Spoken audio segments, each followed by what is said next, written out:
sou a doutora Roberta Campos e eu estou aqui hoje para participar do primeiro Congresso Brasileiro de Biologia Molecular Online. O assunto da minha apresentação é NGS, de Bibliotecas de Sequenciamento a Exomas. Essa apresentação é a segunda parte sobre os tópicos de tecnologia de sequenciamento de nova geração, mais conhecido como NGS, sendo a primeira parte ministrada anteriormente pelo Dr. Felipe Braga, sob o título Introdução à Tecnologia de Sequenciamento de Nova Geração NGS, onde ele pôde apresentar alguns tópicos de princípios básicos de biologia molecular, tipos de amostras biológicas, falou sobre o projeto Genoma, que completou 30 anos recentemente, falou sobre a medicina de precisão e a bioquímica envolvida nas plataformas disponíveis para uso do sequenciamento de nova geração. Antes de iniciar a minha apresentação, gostaria de agradecer o convite que recebemos do Congresso Online e desejar a todos que estão nos assistindo bons estudos.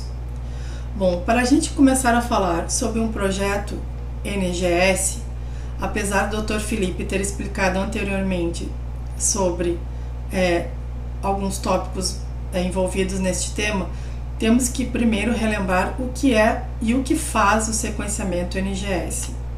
O sequenciamento NGS é uma técnica que permite identificar na ordem correta a sequência de nucleotídeos de uma molécula de DNA ou de RNA, visando conhecer as informações genéticas contidas nesta estrutura.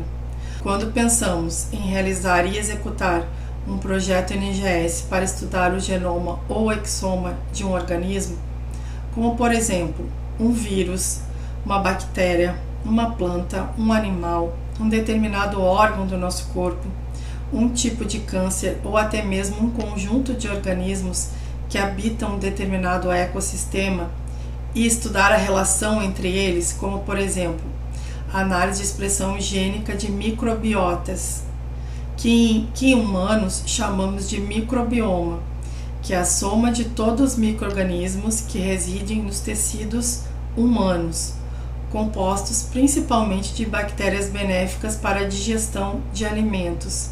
Essas bactérias habitam o nosso intestino.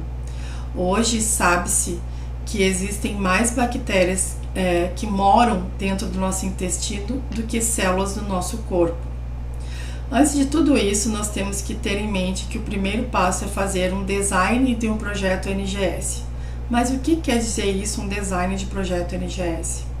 É a organização e planejamento de todas as etapas de um projeto NGS. Esse planejamento deve ser feito por profissionais especialistas da área de NGS e deverá ter um projeto escrito com todo o planejamento do projeto de sequenciamento de nova geração. Isso inclui os seguintes tópicos, como nós podemos visualizar nesta coluna da esquerda. Estudar a fundo sobre o organismo ou organismos alvos do projeto, procurar por referências em bancos de dados da mesma técnica em outros organismos, estimar os gastos para toda a execução do projeto e gastos extras, organizar o cronograma de tempo para a execução de todas as etapas do trabalho, organizar e treinar o grupo de trabalho antes e durante todo o projeto, saber analisar e armazenar os dados gerados, bioinformática.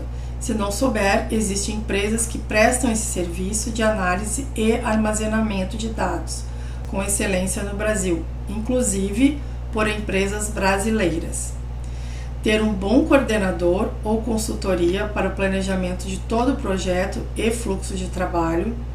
E por último, e não menos importante, fazer o depósito das sequências em bancos de dados públicos para a divulgação desses dados de sequenciamento, que pode ser em formato de artigo científico inclusive. E aqui na direita nós vemos a figura de etapas de trabalho de um projeto NGS. Então isso aqui é um esquema. A partir do momento que você tem a sua coleta da sua amostra, que nós vemos aqui o SWAB, que hoje em dia todo mundo conhece. Aqui então nós vemos na direita as etapas de trabalho de um projeto NGS. É um esquema com os principais pontos sobre o projeto. Então, nós temos desde a coleta da amostra, extração do DNA, preparação da biblioteca, o sequenciamento em si, que é feito no equipamento da plataforma NGS, e depois a saída dos dados, as análises de bioinformática. Então, estas etapas aqui a gente pode ver nesse fluxo de trabalho, ou workflow, que é chamado em inglês. Esse fluxo de trabalho ele serve para nortear e dar ritmo correto a qualquer projeto que envolva o sequenciamento de nova geração. Logo em seguida, a etapa do planejamento que falamos no slide anterior, para que tenhamos um bom desenvolvimento dos trabalhos, devemos dar início ao fluxo de trabalho e à rotina de laboratório envolvida nele, com protocolos de validação e todas as anotações necessárias para documentar o ciclo de trabalho, sendo eles erros ou acertos. É muito importante anotar todos os erros também, porque através deles você vai conseguir chegar aos acertos. Lembrando que, no caso de amostra de algum organismo que nunca foi sequenciado anteriormente, outras metodologias de extração de DNA e RNA devem ser testadas exaustivamente anteriormente ao NGS, para que se conheça o comportamento e tipos de amostras contra a preservação do material genético, armazenagem e expressão dos genes naquela determinada condição a ser estudada.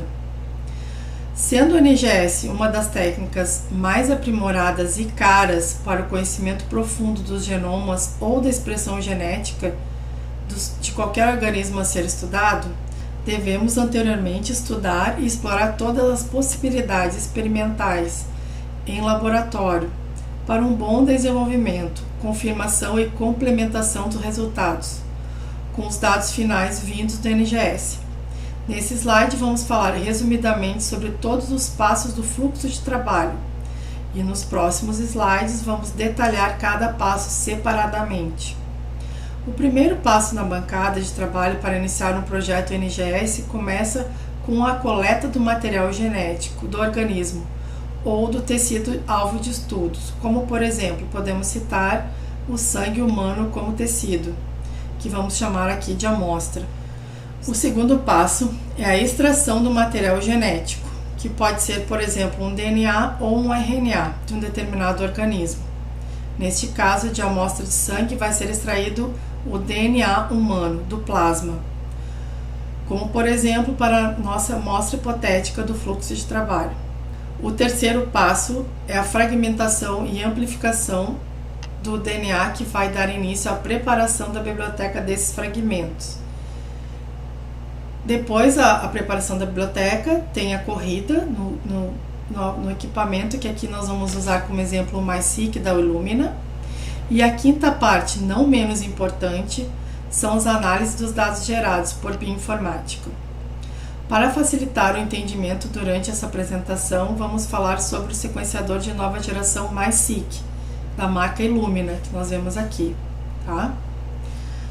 É importante ressaltar que, dependendo do modelo e marca do equipamento de sequenciamento NGS, algumas variáveis e adaptações de protocolos devem ser feitas individualmente conforme recomendação do fabricante, tanto dos equipamentos como os kits de preparos de amostras e das bibliotecas. Esse assunto foi enfatizado anteriormente pelo Dr. Felipe na apresentação preliminar. Continuando então com o nosso assunto, mas o que são bibliotecas de DNA? Para que então nós podemos entender o que são bibliotecas de DNA ou bibliotecas genômicas, é o mesmo nome, os dois nomes estão corretos. Em geral, bibliotecas convencionais de livros são conhecidas como locais onde armazenamos as informações organizadas, ou seja, local que nós temos diversos tipos de livros, nós temos diversos tipos de seções e diversos tipos de assuntos, todos eles devidamente etiquetados e rastreáveis. Numa biblioteca convencional de livros, nós conseguimos acessar a informação em um nível específico, quando buscamos um livro de interesse, Por outro lado, se colocássemos várias seções em um único livro, ele poderia ficar muito longo ou simplesmente teríamos uma grande dificuldade de acessar uma informação específica, que seria por si só muito grande e, por consequência, ficaria impossível de segurar esse livro e manipular esse livro gigante na palma de nossas mãos, para uma simples leitura, por exemplo. Por esses motivos recém-citados, justifica a necessidade da nossa biblioteca ter vários livros, com analogia com o nosso código genético, que é armazenado ultra condensado em nosso DNA no formato de cromossomos, também justifica a necessidade de fragmentar o nosso material genético para a produção de bibliotecas moleculares de DNA, que são fragmentadas em um tamanho de leitura ideal para serem lidos por equipamentos sequenciadores do tipo NGS e depois montados novamente, gerando os dados finais como livros únicos em uma seção dentro de uma biblioteca. Livros de DNA, prontos para leitura e análise de composição de genomas, como genes e proteínas constitutivas dos organismos. Também serve para análise de expressão gênica, que podemos chamar agora de exomas completos em humanos, onde tiramos uma foto de todos os genes que expressam determinadas proteínas, enquanto outras estão silenciadas, em uma condição específica. Um exemplo de pesquisa recente, quando fazemos o sequenciamento do exoma ou também de RNA-seq, que é uma outra técnica, que é uma técnica de sequenciamento a partir do cDNA. O cDNA, para quem não sabe, é o DNA complementar ao mensageiro. Podemos falar sobre uma planta resistente à seca, como por exemplo, quando essa planta hipotética está em condições ditas ideais, entre aspas, para sobrevivência e reprodução, que podemos citar aqui clima, temperatura e hidratação, essa planta expressa um determinado pool de enzimas e proteínas, que vamos chamar de pool A. Quando a mesma planta é colocada em um ambiente com condições adversas, por exemplo, seca extrema por um longo período, ela vai expressar outro pool de proteínas, que poderíamos chamar de pool B, muito diferente daquele pool primeiro. Por quê? Como forma de adaptação ao ambiente, ela muda totalmente a expressão gênica e o metabolismo para sobreviver a condições de extrema seca. Esse exemplo acontece com várias espécies de plantas atualmente cultivadas, principalmente no agronegócio no Brasil, inclusive plantas modificadas por engenharia genética, que já foram alvo de estudos em grandes projetos NGS no Brasil, como por exemplo a cana-de-açúcar, que falaremos mais adiante. Então, de onde vêm as amostras de DNA e RNA desses estudos? O DNA de origem, que parte de uma amostra após a coleta e extração, pode vir de DNA ou fragmentos de DNA. Pode vir também de RNAs de vários tipos e funções, sendo o que mais usado é o RNA mensageiro. Pode vir de cromossomos. Pode vir ainda de proteínas, de DNA complementar, que é o cDNA, que é o DNA sintetizado a partir de molécula de RNA mensageiro, como eu falei anteriormente. Pode vir ainda de amostras ambientais, como vários tipos de organismos na mesma amostra. Pode vir de amostra de tecidos locais, com vários tipos de células e tudo que a nossa imaginação possa pensar. Porque com a tecnologia de sequenciamento de nova geração, você pode partir da extração de amostras com quantidades ínfimas, que ao final do preparo das bibliotecas dessa amostra, teremos representatividade suficiente para fazer um bom sequenciamento com a acurácia e precisão necessária para gerar resultados com o mínimo de erros. Com todo esse tipo de amostras citadas anteriormente, podemos realizar NGS para atender investigação genômica, transcriptômica, proteômica, metagenômica, metabulômica, exomas e diversos outros tipos de ômicas. Nós chamamos de ômicas. disponíveis atualmente com a finalidade de pesquisa científica ou de diagnóstico. Esse material genético pode ser propagado através de vetores biológicos, que chamamos de plasmídios, que são derivados de bactérias e podem transportar um fragmento de DNA. Esse pedaço de DNA também é conhecido como inserto-alvo, que, por exemplo, poderia ser um pedaço de sequência de um único gene de interesse para o nosso projeto, previamente clonado no plasmídio. Lembrando aqui que estamos falando de temas avançados de biologia molecular e, se você não souber alguns termos e técnicas aqui mencionadas, e caso o seu interesse é de se aprofundar em técnicas de biologia molecular, recomendamos fortemente a leitura do livro Biologia Molecular da Célula, ou mais conhecido como The Cell, em inglês, do autor Bruce Alberts, que é considerado o livro básico para pesquisadores e cientistas dedicados à biologia molecular. Voltando então ao nosso tema sobre bibliotecas genômicas, existem diferentes tipos de bibliotecas NGS. Nesse slide vamos falar sobre dois tipos mais tradicionais de estratégias de uso para as bibliotecas, que são estratégias de sequenciamento do tipo shotgun hierárquico, aqui nessa figura, que consiste inicialmente em fragmentar o genoma em porções maiores e as clonar em BACs ou IACs, que são plasmídios grandes que comportam insertos dentro do cassete de construção de clonagem de até 1000 pares de bases ou 1 KB, e posteriormente derivar desses fragmentos bibliotecas de plasmídios que poderiam ser então sequenciadas. Apesar de extremamente trabalhosa, essa estratégia garante uma maior rastreabilidade das sequências do genoma que estavam sendo sequenciadas e facilita o processo de montagem e análises. No caso dos primeiros projetos de genomas, por exemplo, metodologias de construção hierárquica, permitiram que os milhares de fragmentos fossem distribuídos entre vários centros de pesquisas que colaboravam com o projeto, fazendo sequenciamento em vários equipamentos espalhados pelo Brasil ao mesmo tempo, e que os resultados de diferentes fragmentos fossem montados região por região.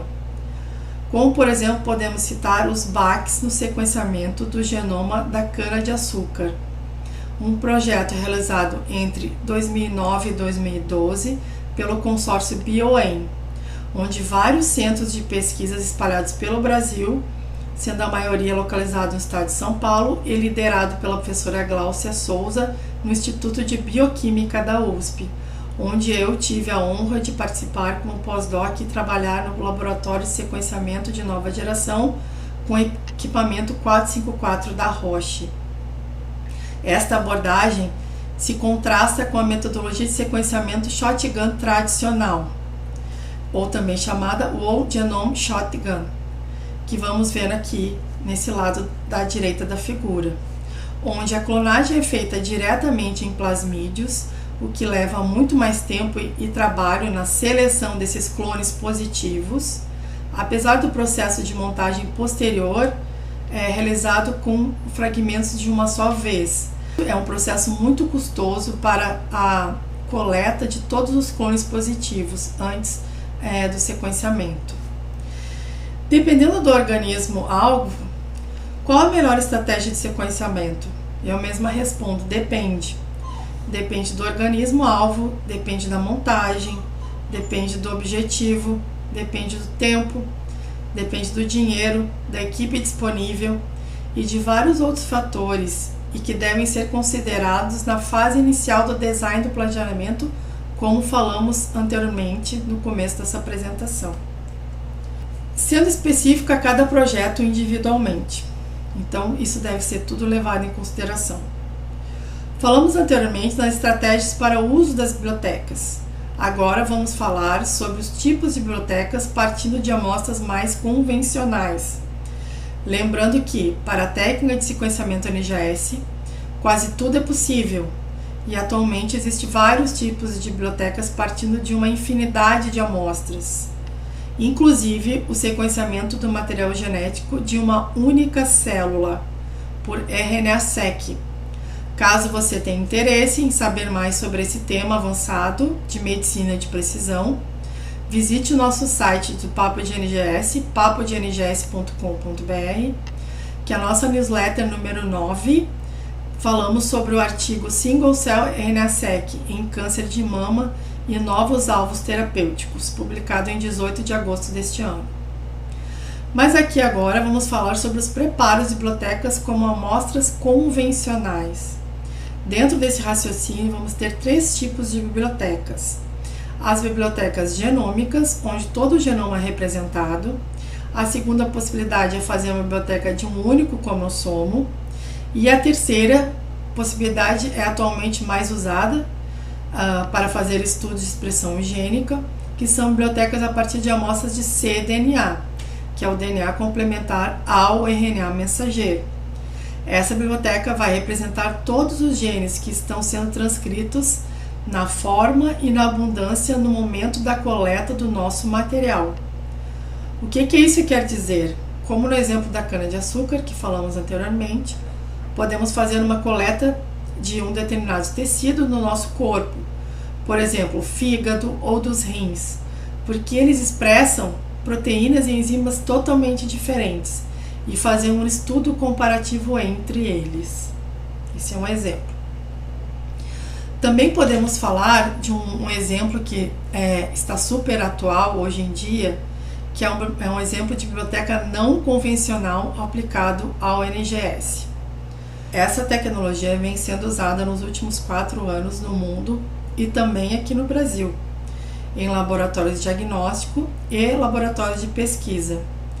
O principal grupo que vem desenvolvendo essa nova tecnologia é o grupo do AC Camargo em São Paulo e por alguns grupos de pesquisa básica na Unicamp para o tratamento e acompanhamento de pacientes com tumores de câncer do tipo sólido. Esse tipo de diagnóstico se chama medicina de precisão, muito explorada pela oncologia atualmente. Essa aplicação se chama NGS Target TE. A sigla TE vem de Target Enrichment em inglês, onde a tradução direta seria enriquecimento de alvos. Lembrando sempre que quando falamos em alvos, marcadores ou biomarcadores, automaticamente você deve ter em mente genes ou proteínas alvos. Essa nova tecnologia é utilizada principalmente em painéis de exomas. Esse novo tipo de pesquisa e diagnóstico, por enquanto, é explorada para pacientes com câncer sólidos. Esses pacientes são investigados e monitorados a partir da coleta de amostras de sangue que chamamos de biópsia líquida. Aqui vocês podem ver dentro de um tubinho de ensaio. E por consequência, esses pacientes que têm o privilégio de utilizar essa tecnologia super nova não precisam mais passar por exames de pulsão do tumor, que são métodos de coleta muito evasivos e doloridos, onde muitas vezes, dependendo do local do tumor, idade do paciente e condições físicas deste, ele vai precisar receber sedação ou até mesmo uma anestesia geral.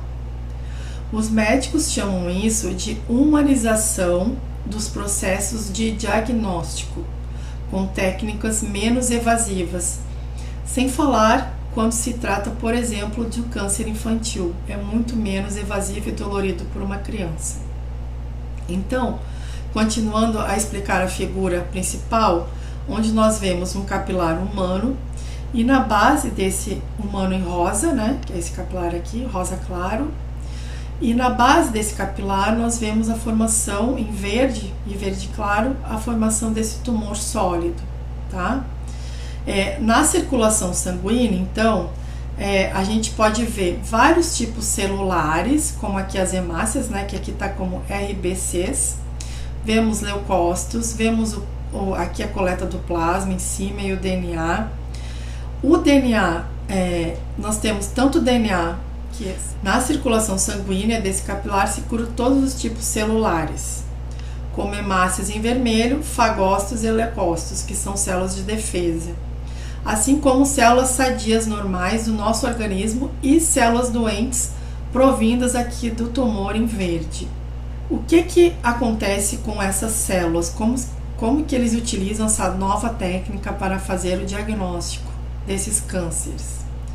Essas células doentes provenientes do tumor, que carregam um trecho de DNA, nós chamamos de ctDNA, que é o Cancer Tumor DNA.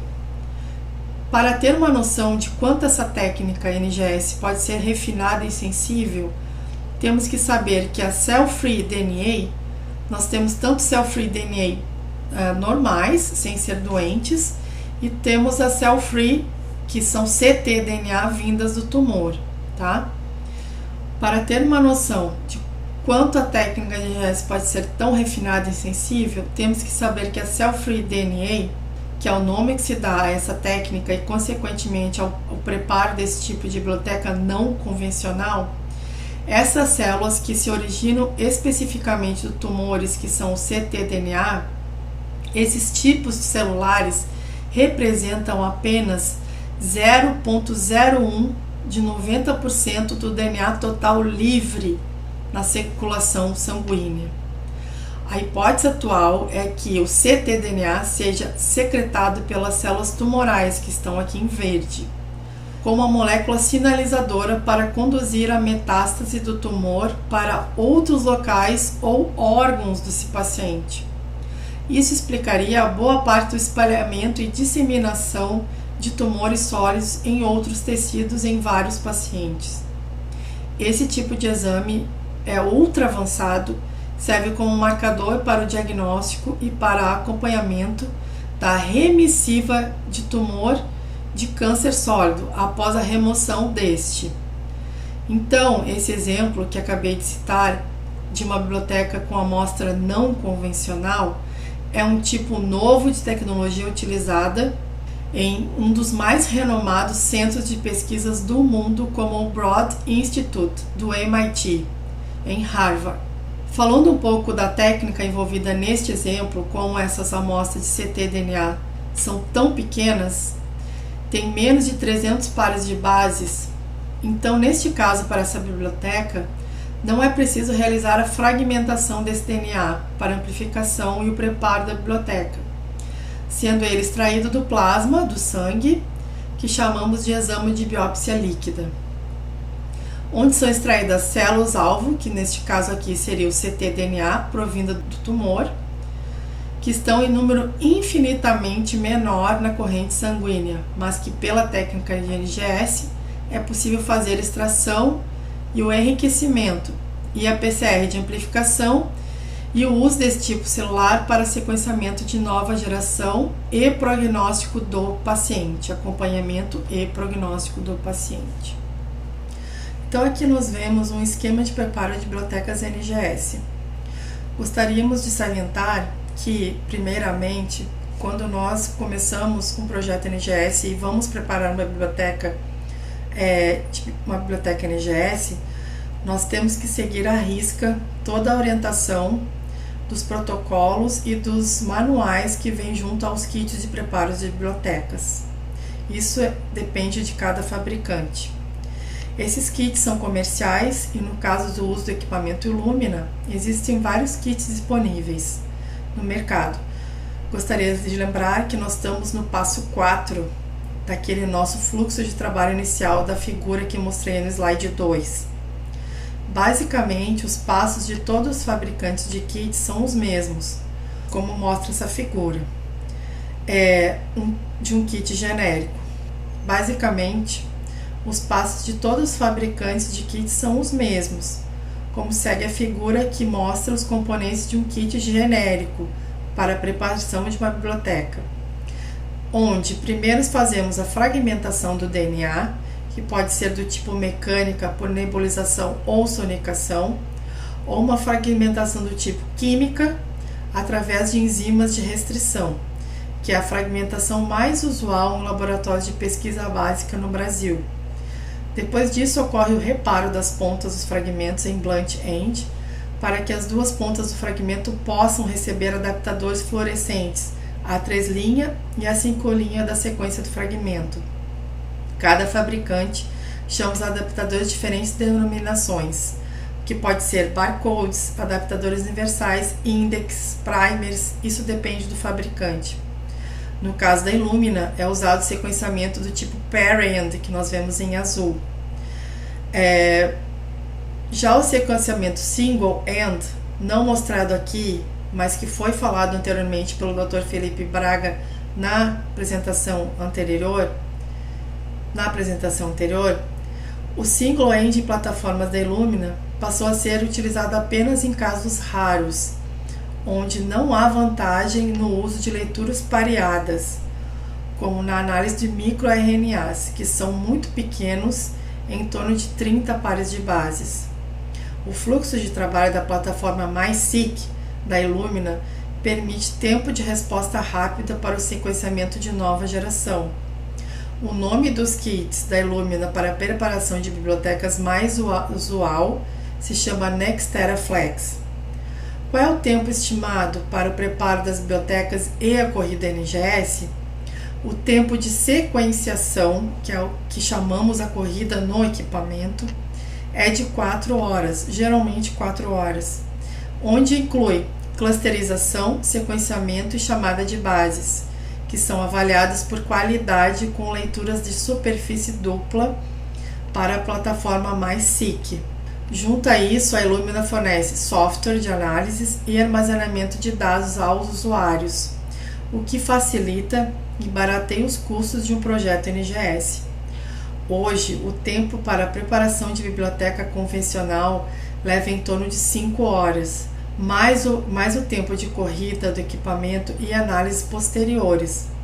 Podemos considerar assim sequenciar um genoma em 2 dias e analisar em mais alguns dias. Isso depende de muitas variáveis envolvidas em cada projeto, o que levaria em torno de 1 semana para ter acesso ao resultado de um genoma completo com qualidade. Lembrando aqui que o projeto Genoma Humano, por exemplo, levou 13 anos para ser finalizado e publicado, mostrando a diferença brutal em sequenciar com o método de Sanger nos inícios dos anos 90 e agora com o advento da tecnologia de NGS. Você tem um genoma pronto em 1 semana. Cientistas comparam esse avanço tecnológico com a analogia entre um carro e um avião, onde o carro é a antiga plataforma do tipo Sanger por capilaridade e o avião é a plataforma NGS, sequenciamento NGS de última geração, por exemplo da Illumina, que é por metodologia High Throughput, ou seja, por alto rendimento. Bom, mas como funcionam essa metodologia pareadas e a montagem de dados gerados? Aqui nós vamos falar brevemente sobre a montagem e alguns termos de bioinformática. Não vamos entrar a fundo neste tema, devido ao tempo que temos para a apresentação. Lembrando que estamos falando do equipamento Illumina, que usa geralmente bibliotecas de extremidades pareadas, ou pair-end, que vemos aqui em azul. Aqui nós vamos explicar somente essa abordagem pair-end. Nessa abordagem, 2 leituras são produzidas para cada fragmento de DNA sequenciado, uma referente à fita forward e a outra referente à fita reverse. Por isso, o processo de sequenciamento é realizado em 2 etapas, sendo em cada uma utilizando um primer específico para cada fita. Em referência às metodologias de sequenciamento clássico, o fragmento de DNA em leituras pair-end é geralmente chamado de inserto, tendo geralmente tamanho maior que 1 kb, ou seja, igual a 1000 pares de bases. Enquanto o tamanho das leituras que o equipamento NGS faz é geralmente fixo, o tamanho do fragmento pode variar dentro de um certo intervalo. Deste modo, dependendo do protocolo e do fabricante, é possível haver um espaçamento entre as leituras e depois sobreposição parcial, como vemos aqui em azul. O sequenciador identifica que as leituras pertencem a um mesmo fragmento e as vincula a um mesmo ID, identificação.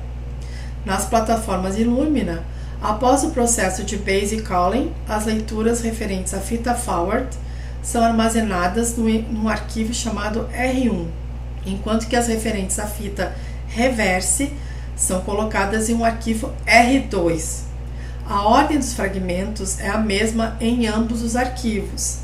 A principal vantagem do uso de bibliotecas pair-end é na montagem de sequências do tipo de novo, que o Dr. Felipe explicou na apresentação preliminar a esta, onde a informação de conexão entre as leituras pode ser utilizada para a produção de scaffold. No slide aparece na figura em preto, então aqui nós temos contig A, contig B, scaffold, nós temos um gap aqui no meio. Vamos falar disso no próximo slide, sobre alguns termos de bioinformática bem básicos, tá? As leituras pareadas também podem ser utilizadas para análise de alterações estruturais no genoma e também para identificar erros de montagem. Agora vamos falar rapidamente uma explicação básica sobre as estruturas de montagem de um genoma e principalmente para vocês conectarem a nossa apresentação agora de sequenciamento NGS com outras palestras de bioinfo que estão aqui nesse congresso online. Então nós temos aqui os reads, os contigs e os scaffolds. Fazendo uma analogia para explicar o que são, digamos que você sequenciou o genoma abaixo, depois do primeiro passo de fragmentação. Era o melhor dos tempos, vírgula. Era o pior dos tempos, vírgula. A era da sabedoria, vírgula, a era da bobagem. É uma frase do famoso autor inglês Charles Dickens. Depois a fragmentação, que é o primeiro passo da biblioteca NGS, fica assim: melhor dos tempos era, a era da sabedoria, vírgula, a era da bobagem, vírgula, a era do melhor dos tempos, vírgula, era o pior. Nós estamos falando aqui de uma analogia para explicar os termos de bioinformática. Depois, os reads, o que são após a fragmentação do DNA? Então ele fica assim: era o melhor dos, em cima do era do melhor dos tempos, a sobreposição dos reads, tá? Que nós estamos falando aqui. Essa sobreposição dos reads, da leitura dos reads, vai gerar os contigs, que fica dos tempos, vírgula, era o melhor. Um gap, que eu vou falar mais adiante, dos tempos era o pior. Isso aqui são os contigs.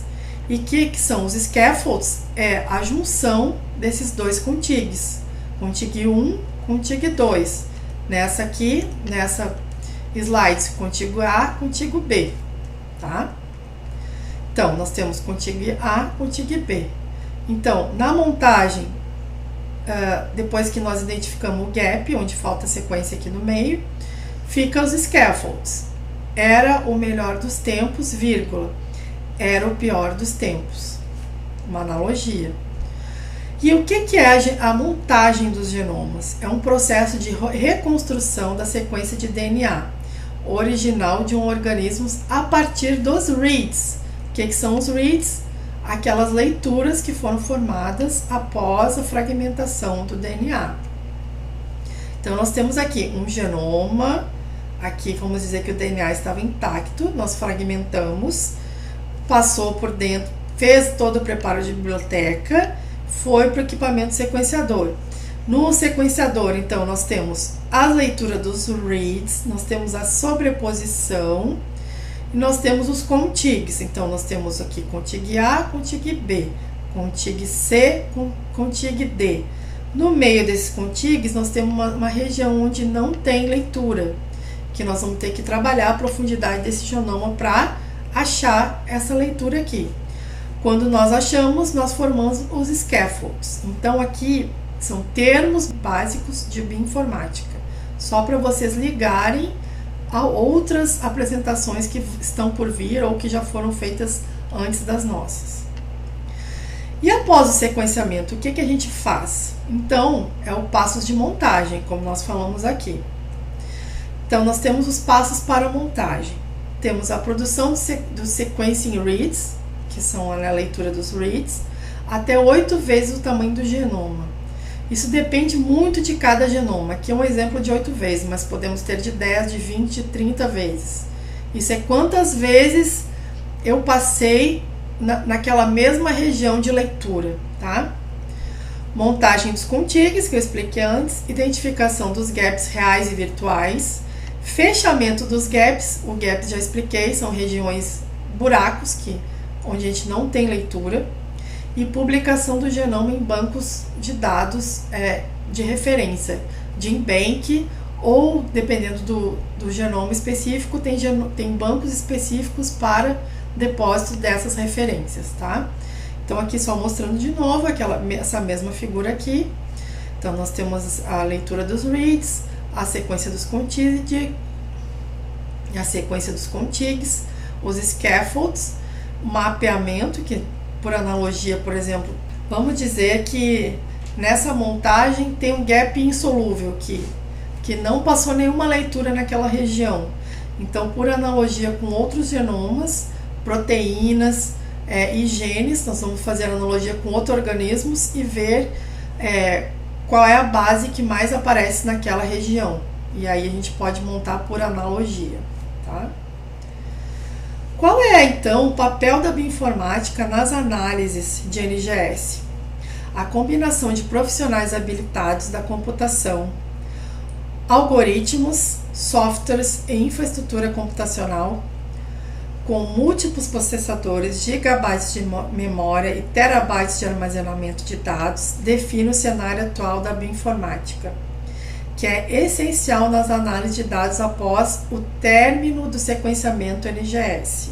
Hoje em dia, nós falamos que 50% é o trabalho até a entrada da máquina e 50% são as análises de bioinformática, para vocês verem o peso que tem as análises de bioinformáticas bem feitas para uma anotação de um genoma.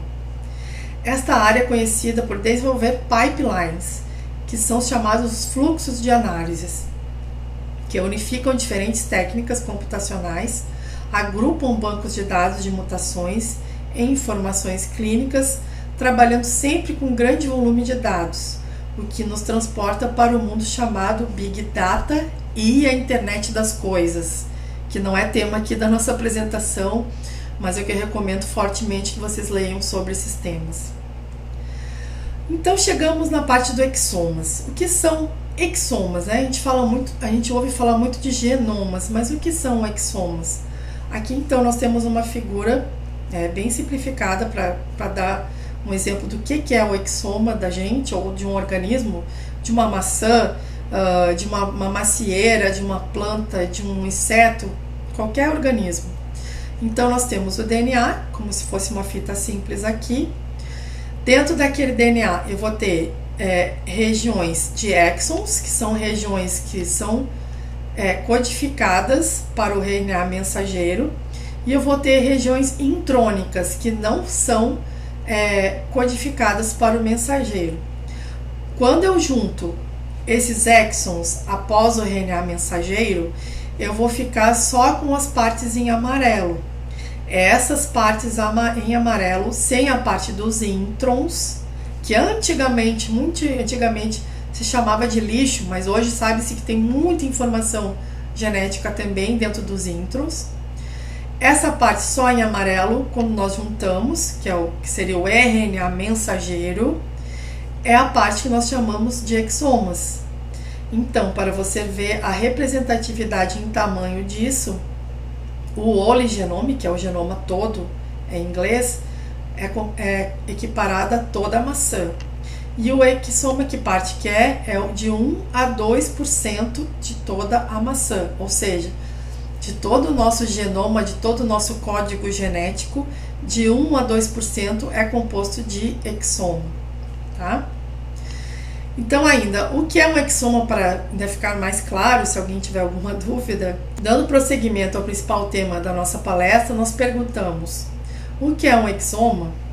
A maioria das pessoas não sabe o que é um exoma e se confunde com o sequenciamento de genoma tradicional.